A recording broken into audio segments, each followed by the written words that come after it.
Brewery വിവാദത്തിൽ സർക്കാരിനെ കടന്നാക്രമിച്ച് പ്രതിപക്ഷം.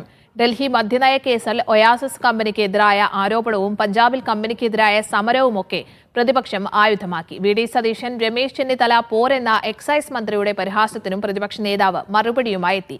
ജലദൗർബല്യമുള്ളതിനാൽ പദ്ധതി പറ്റില്ലെന്ന നിലപാടിലാണ് എലപ്പുള്ളി പഞ്ചായത്ത്. മന്ത്രി എം ബി രാജേഷിന്റെ വാദങ്ങളെ മുഖവിലക്കെടുക്കാൻ പ്രതിപക്ഷം തയ്യാറല്ല. ഒയാസിസ് കമ്പനിക്കെതിരായ ആരോപണത്തിന് മറുപടി നൽകാൻ ഇന്നും എക്സൈസ് മന്ത്രിയെ പ്രതിപക്ഷം വെല്ലുവിളിച്ചു.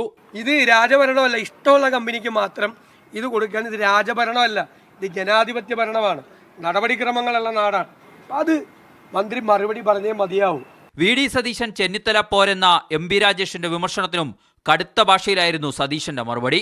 മന്ത്രി രാജേഷിന് വിഷമമുണ്ടെങ്കിൽ ഞങ്ങൾ ഒരുമിച്ച് പത്രസമ്മേളനം നടത്താം, ഞാനും രമേശ് ചെന്നിത്തലയും കൂടി. ഇതൊക്കെ വിഷയദാരിദ്ര്യം.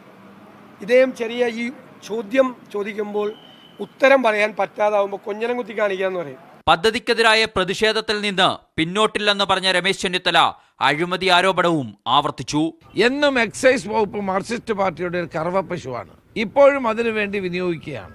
എന്തുകൊണ്ട് ടെൻഡർ വിളിച്ചില്ല? ഒയാസിസിനെ ആര് തെരഞ്ഞെടുത്തു? മാനദണ്ഡം എന്താണ്? ഇതേ സംബന്ധിച്ച് ഒരു ചർച്ചയും ഒരിടത്തും ഉണ്ടായിട്ടില്ല. ഭരണം തീരാൻ അതേ സമയം ഇല്ലാത്തത് കൊണ്ട് കടുംവെട്ട് വെട്ടുന്ന നടപടിയാണ് ഇപ്പോൾ ഗവൺമെന്റ് സ്വീകരിക്കുന്നത്. കമ്പനി വരാൻ അനുവദിക്കില്ലെന്ന് എലപ്പുള്ളി പഞ്ചായത്ത് ഭരണസമിതിയും നിലപാടെടുത്തു.